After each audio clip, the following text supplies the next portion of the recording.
知唔知呢度發生咩事啊？咁啱喺8點半左右啦，收到街坊嘅報料，就話咧楊屋道呢度咧水浸喎咁樣，咁但係冇落雨，咁點解會水浸呢？於是乎即刻過嚟睇下啦。咁我大約係8點9到9點鐘呢段時間嚟到，咁見到咧就有水浸嘅情況出現啊！呢度沿住楊屋道近住71嗰邊喺度行過嚟，就發現原來個源頭咧就喺我哋身後嘅呢一度。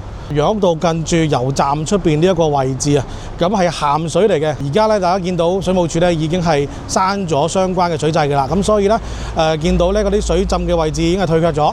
咁啊，亦都而家只係得返少量嘅鹹水咧，會喺而家出現損壞嘅地方滲出嚟。咁現時咧，對於居民嘅影響係乜嘢咧？第一就係嚟緊呢1-2個鐘頭入邊啦，相信鹹水咧會受到影響。